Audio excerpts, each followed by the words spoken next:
terjadi Bapak Ibu sekalian, ada seorang kisah nyata di Saudi, seorang pramugari yang saya tahu pramugari dari penerbangan kita, yang kisahnya sempat dibahas oleh para ulama di Saudi. Itu setelah dia tiba di Jeddah sakit keras dan sempat koma selama sebulan.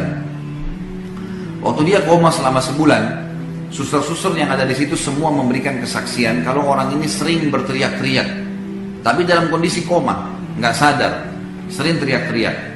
Sebulan tepatnya dari kejadian tersebut, maka pramugari ini terbangun. Waktu dia terbangun, maka dia menceritakan ternyata selama sebulan itu dia mimpi masuk ke neraka. Ya. Dan dia mimpi rambutnya digantung, badannya disiksa, dan dia rasakan itu siksaannya. Dia betul-betul merasakan sakitnya, siksaannya, jeritannya, dia semua rasakan. Dan dia lihat neraka, orang-orang disiksa selama sebulan.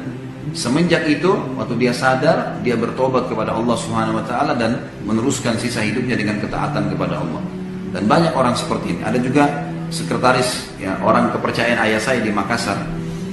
Dulunya saya tahu waktu saya masih kecil, saya masih SD, orang ini perbuatannya masih banyak perbuatan kefasikan, gitu kan.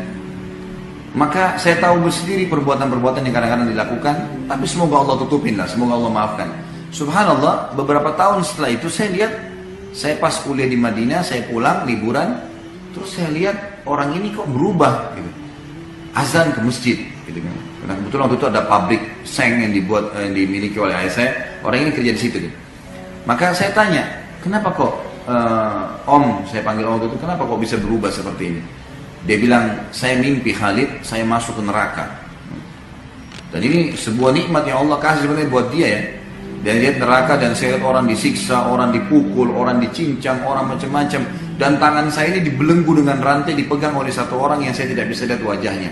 Kemudian saya diperlihatkan, seakan-akan saya sedang digiring ke satu tempat siksaan yang akan saya disiksa. Terus kemudian saya dalam sementara jalan terus saya memohon, apa saya masih bisa kembali ke dunia, saya mau perbaiki hidup saya. Ya. Orang itu tidak jawab, sampai dikelilingi semua tempat-tempat siksaan ini, dan saya lihat sendiri orang teriak, orang kesakitan, orang gini. Sampai akhirnya dia mengatakan, masih ada sisa umur yang tersisa buat kamu, kalau kamu mau tobat masih bisa. Kemudian dia pun akhirnya bangun dan sadar, mulai semua itu menjadi orang baik, dan alhamdulillah sampai sekarang Masya Allah orangnya sudah dalam ketaatan kepada Allah Subhanahu Wa Taala.